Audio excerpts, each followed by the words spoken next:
के तकरीबन 6:22 हो रहे हैं और हमने अपना सफ़र अभी स्टार्ट कर दिया फैसलाबाद से कराची का।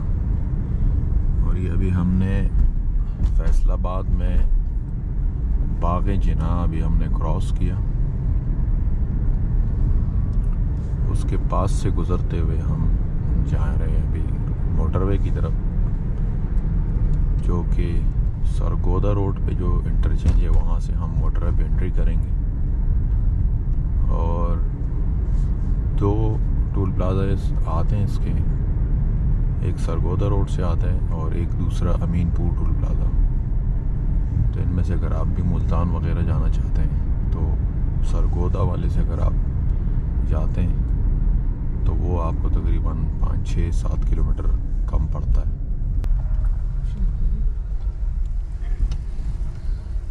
अस्सलाम वालेकुम। कराची के लिए हमने फैसलाबाद से मोटरवे इंटरचेंज पे हमने एंट्री कर दी है। अभी 6:38 हो रहे हैं। अभी सर्दी फुल टाइट हो रहा है। अभी टेम्परेचर तकरीबन 5 हो रहा है।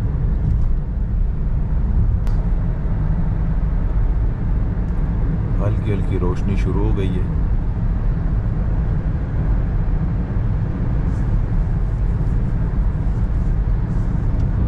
फैसलाबाद से 214 किलोमीटर हम लोग आ गए और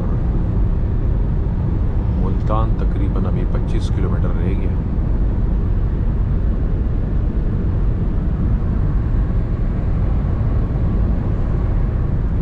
हम लेट निकले थे, उसकी वजह ये थी कि आगे जाके हमें फोग ना मिले, इसलिए हम 1-1.5 घंटा आज लेट निकले।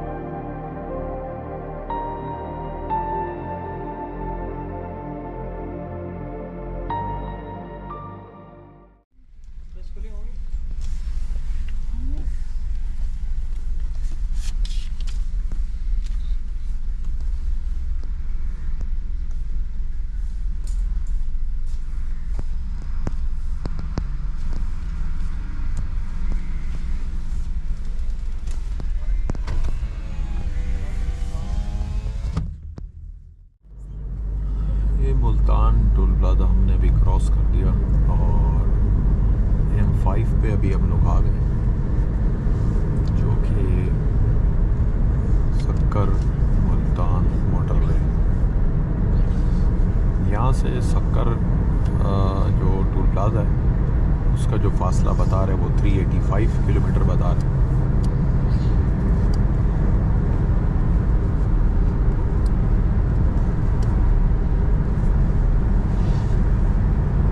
अभी भी स्मोक आ रहा है, फॉग तो नहीं है, स्मोक आ रहा है।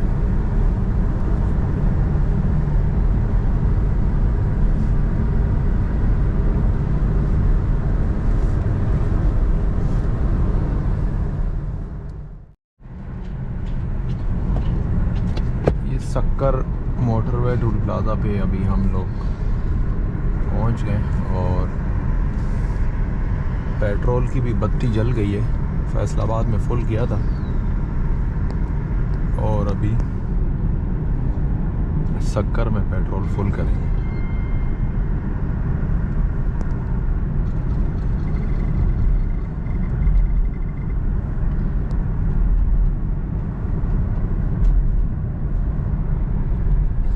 टाइम हो रहा है 12:34।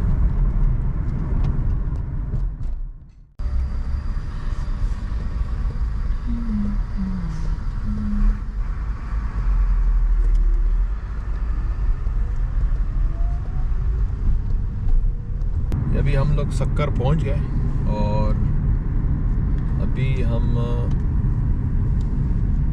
नमाज के लिए स्टे लेंगे, खाना भी खाएंगे। और फैसलाबाद से लेके ये मेरा पहला टूर है जो बग़ैर स्टे में आया हूँ, मैंने स्टे नहीं किया कहीं भी। तो ये तकरीबन ये कितनी चल गई है, 636 किलोमीटर। 636 किलोमीटर के बाद अभी हम ये पहला स्टे लेंगे सक्कर में। और अभी टाइम हो रहा है 12:37। और जब सुबह हम मोटरवे पे आ गए थे तो तकरीबन 6:38 हो रहे थे।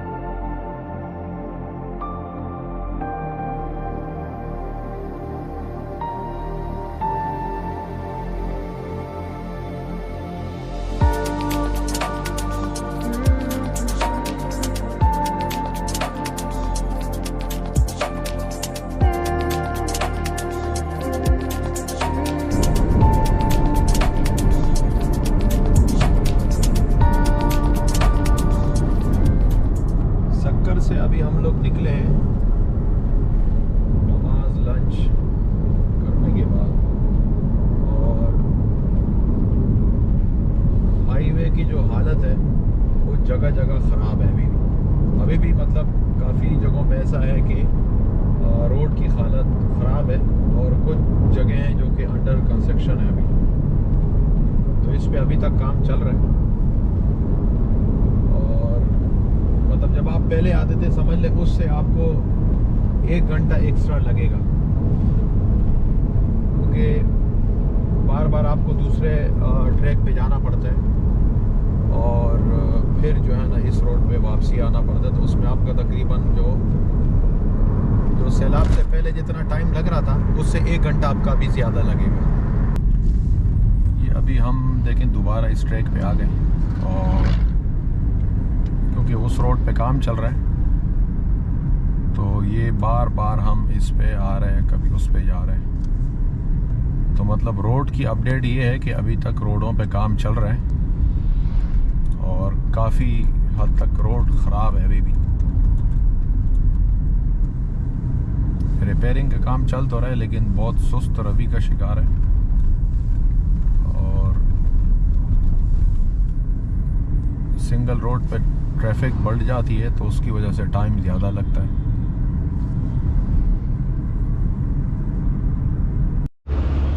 ये अभी हम लोग रुके हैं असर की नमाज के लिए।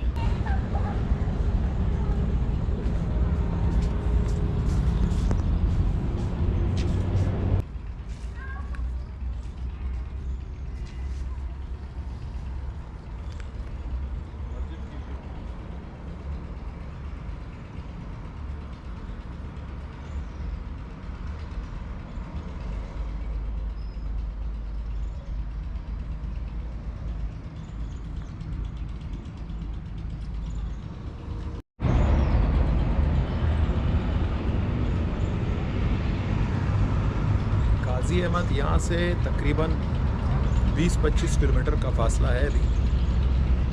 और ये अभी हम रुके थे असर की नमाज के लिए और नमाज वगैरह हमने पढ़ ली। अभी हम निकलते हैं आगे।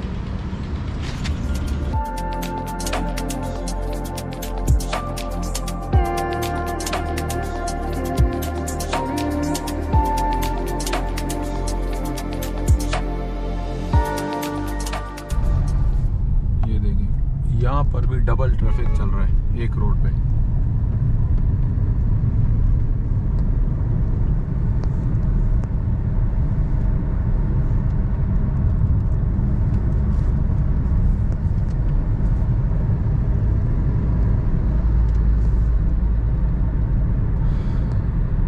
तकरीबन मेरे हिसाब से 75% रोड सही है और 25% रोड ख़राब है।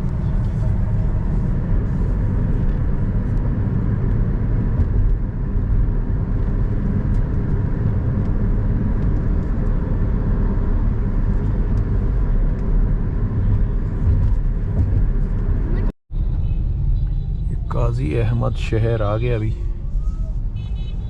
ओए होए, रश बड़ी रश है भाई इधर।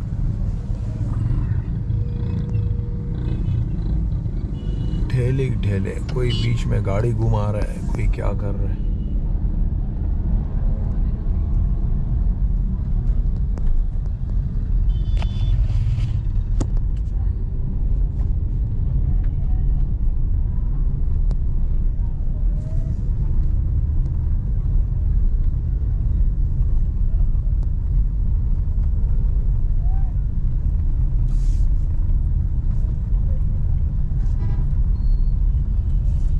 इसका बाईपास भी बना हुआ है उल्टे हाथ से, अगर आप जाना चाहते हैं तो।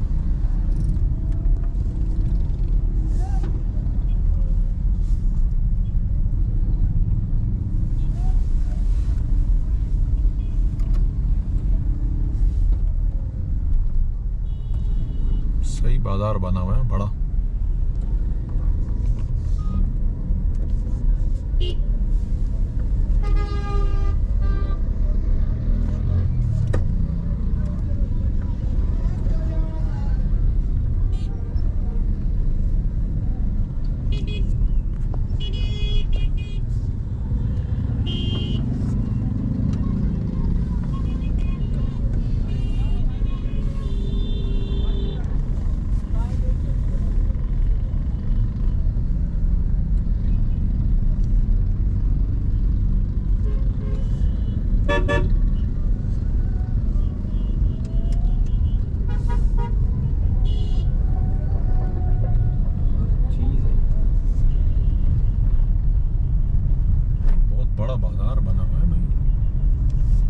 बाकी चीज़ें कम है, सब्जी के ठेले बहुत है इसमें। ये देखो ना, सारी चीज़ें, हर चीज़ की दुकान है। ये क्या बना हुआ है? ये क्या स्कूल है, पता नहीं क्या बना हुआ है।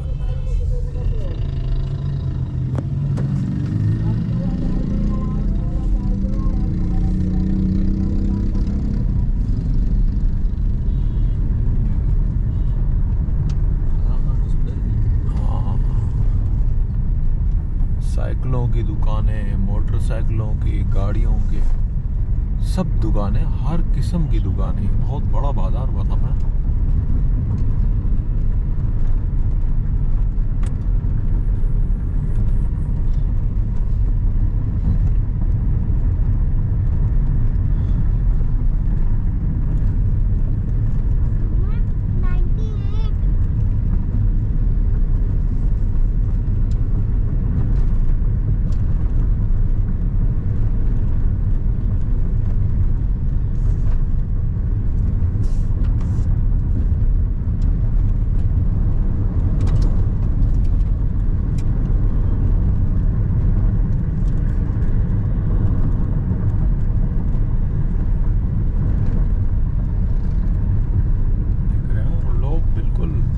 हाईवे पे रॉन्ग में आ रहे भाई।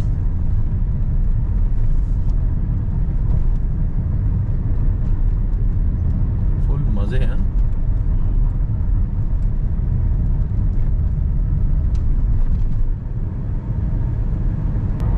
अभी हम काजी अहमद से इंडस हाईवे पे टर्न मोड़ेंगे, जो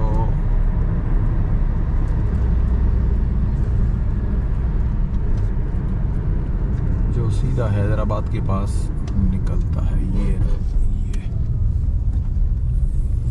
निकल, चलो भाई चलो भाई, ये आ गए हम लोग।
जो है ना ये बड़ा अच्छा है। गाज़ी अहमद के बाद जो है बड़ा स्मूथ रोड है और शाम में रश इस पे ज़्यादा होती है, सुबह में रश आपको इस पे कम मिलती है,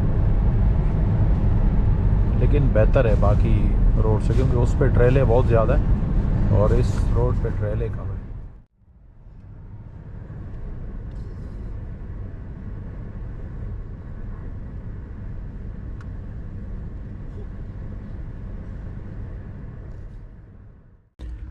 ये गाज़ी अहमद से वापसी पे हम लोग नमाज के लिए भी स्टे ले रहे हैं। इंडस हाईवे पे एक चीज़ का ध्यान करना कि ज़्यादातर मोटरसाइकिलें जा रही होती जिनके पीछे ब्रेक लाइट ऑन नहीं होती, तो वो एकदम सामने आ सकती, तो इसलिए जो है ना आपको इस चीज़ का बड़ा ध्यान करना है। और एकदम ये साइड पे जा रहे होते हैं, एकदम निकल आ जाते हैं, तो एक लाइट भी पीछे नहीं लगी होती ताकि उससे अंदाज़ा हो कि कोई बाइक वाला जा रहा है। तो ये चीज़ बहुत ज़रूरी है रात की ड्राइविंग में। आपने समझो कि 100% एक्टिव रहना पड़ता है।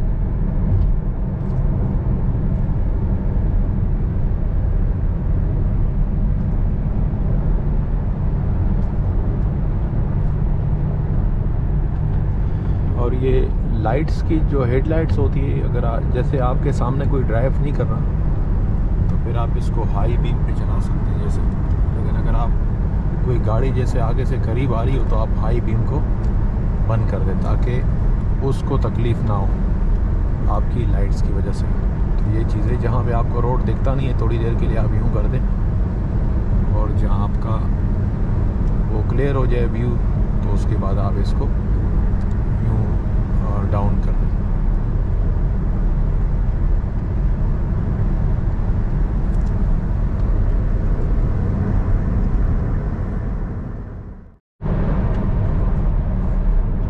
कराची और हैदराबाद मोटरवे पे भी हम लोग आ गए और 15-20 किलोमीटर हमने सफ़र कर लिया, लेकिन अभी कहीं मस्जिद ढूंढ रहे हैं ताकि ईशा की नमाज़ पढ़ें, वरना घर में जाएंगे ना तो फिर सुस्ती होगी, इसलिए अच्छा है कि अभी ही पढ़ लें। टाइम भी हो रहा है नमाज का।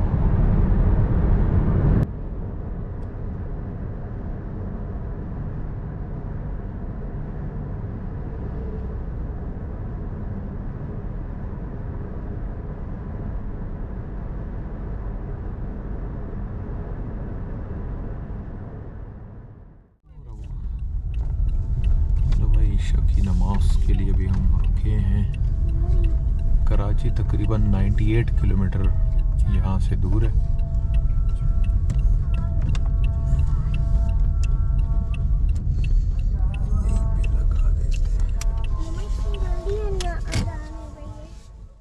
बहरिया टाउन कराची शुरू हो गया और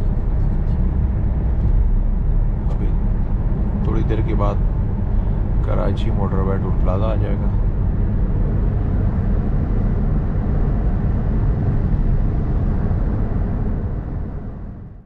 एक कराची मोटरवे टोल प्लाजा आ गया और बैलेंस कटवाते हैं पहले।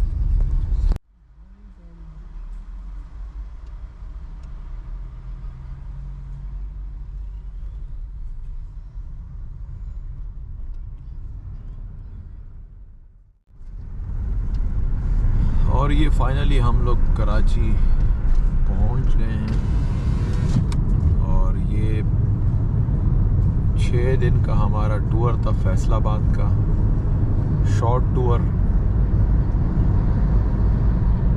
और सिर्फ सर्दी एंजॉय करने गए हुए थे हम लोग। सर्दी बहुत ज़्यादा थी और कराची में अभी मौसम बेहतरीन है कि अभी हम लोग उतरे हुए थे ईशा की नमाज़ पढ़ने, तो मौसम बेहतरीन था।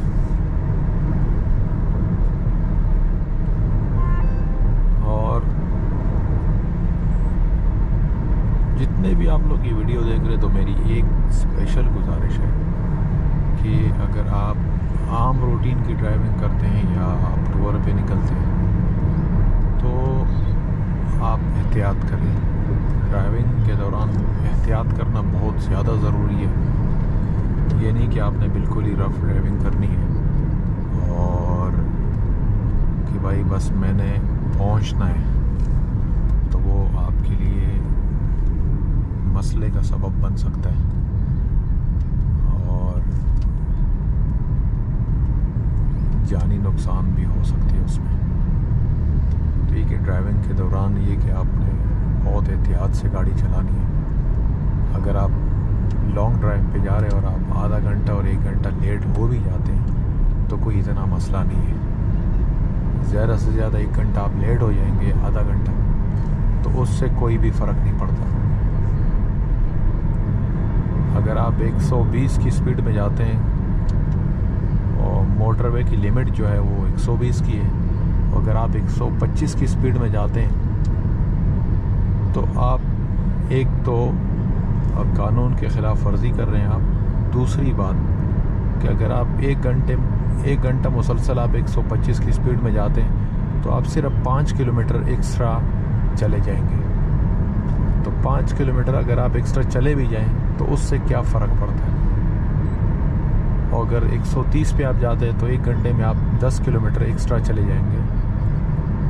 तो मेरे ख़्याल में वो आपके लिए नुकसानदाह हो सकता है, क्योंकि मोटरवेज़ की स्पीड जो लिमिट है वो हमारे फ़ायदे के लिए और गाड़ी के फ़ायदे के लिए भी है। आपके साथ साथ गाड़ी के लिए बहुत ज़्यादा मुफीद है 120 की स्पीड। मैं रेकमेंड जो करूँगा वो 100 से 110 की स्पीड रेकमेंड करूँगा। मैक्सिमम 120 की स्पीड आप कंटिन्यूसली रख सकते हैं, क्योंकि मोटरवे में जब आप जाते हैं सक्कर से अगर आप इस्लामाबाद जा रहे हैं तो आधे घंटे का 1 घंटे का सफ़र है नहीं, कम से कम 10 घंटे का सफ़र है। 10 घंटे अगर मुसलसल आपकी गाड़ी हाई एक्सेलरेशन पे चलती है, मतलब 120 पे, तो वो भी आपकी गाड़ी के साथ ज़्यादती है। तो मैं समझता हूँ कि 110 की स्पीड रखें और 110 की स्पीड में आप रास्ते में जब आप स्टे भी लेंगे तो वो आपके लिए और आपकी गाड़ी दोनों के लिए बहुत ज़्यादा मुफीद है। और अगर एक मिसाल कि आप स्टे भी नहीं करते हैं और ओवर स्पीडिंग भी करते हैं तो उसका फ़ायदा कोई नहीं है, उसका फ़ायदा कोई नहीं है, उसका नुकसान ही है। अगर आप 1 घंटा पहले पहुंच जाएंगे तो क्या फ़र्क पड़ता है, 1 घंटा आप पहुंच के वहाँ क्या कर लेंगे। तो मेरे ख़्याल में सबसे ज़्यादा जो इम्पोर्टेंट चीज़ है वो आप स्पीड जहाँ पे जितनी अलाउ है आप उसको फॉलो करें, क्योंकि वो हमारे फ़ायदे के लिए है। अगर हम एक जो स्पीड लिमिट है उससे अगर हम तजावुज़ भी कर लेते हैं तो वो हमारे लिए ही नुकसानदेह है। पुलिस की तरफ से आपको सिर्फ़ और सिर्फ एक चालान मिल जाएगा, उसमें उनको कोई फ़ायदा नहीं है, लेकिन वो आपकी सेफ्टी के लिए। तो मेरे ख़्याल में आप जितने भी लॉन्ग टूर्स करते हैं तो उसमें आप कोशिश करें कि आप स्पीड को लिमिट रखें, अनलिमिटेड स्पीड कभी भी ना करें, क्योंकि आप टूर पे निकलें तो मेरे ख़्याल में आप इंजॉय करें। अगर आप रेसिंग के लिए निकले हुए तो रेसिंग ट्रैक तो कराची में भी है, हर सिटी में अपने हिसाब से बने हुए, तो आप वहाँ पे वो शौक़ पूरा कर सकते हैं। लेकिन आप हाईवेज़ पे अगर रेसिंग करेंगे तो आप अपनी और दूसरों की ज़िंदगी को ख़तरे में डालेंगे, क्योंकि आपके साथ साथ दूसरों की भी ज़िंदगी ख़तरे में डल सकती है। क्योंकि आपकी गाड़ी अगर किसी और से लगेगी तो उसकी भी ज़िंदगी ख़तरे में डल जाएगी। तो इसलिए बहुत ज़रूरी है एहतियात करना। और हमारा जो सफ़र था वो बड़ा बेहतरीन रहा, बड़ा मज़ा आया। और टाइम जो अभी हो रहा है वो 8:50 हो रहे हैं। और रास्ता जो था सक्कर से और रोड की कंडीशन काफ़ी जगह पे ख़राब है, जिसकी वजह से हमें मेरे अंदाजे के मुताबिक तकरीबन 1.5 से 2 घंटा मुझे एक्स्ट्रा लगा। तो खैर अगर आप नेक्स्ट टूर कर रहे हैं तो मेरे ख़्याल में 1 से 2 महीने के अंदर काफ़ी बेहतरी आ जाएगी, क्योंकि अभी काम चल रहा है रोडों पे, लेकिन अभी प्रॉपर हुआ नहीं है, उसमें काम चल रहा है, टाइम लगेगा, तकरीबन कम से कम 2 महीने 3 महीने लगेंगे। उसके बाद काफ़ी हद तक बेहतरी आ जाएगी, क्योंकि सैलाब का पानी जहाँ जहाँ रोड पे खड़ा हुआ है तो वो उसने ख़राब करा हुआ है, क्योंकि रोड में से डामर और कंक्रीट्स जो है ना वो निकल चुके हैं, तो उस वजह से उसमें खड्डे बने, जिसकी वजह से आपका उसमें टाइम ज़्यादा लग जाता है। तो बहरहाल ये कुछ मालूमात थी जो मैं आप लोगों के साथ मैंने शेयर करा, और इंशाल्लाह फिर नेक्स्ट टूर के साथ मैं दोबारा हाजिर होऊंगा। तब तक के लिए मैं आप लोगों से इजाज़त चाहूँगा।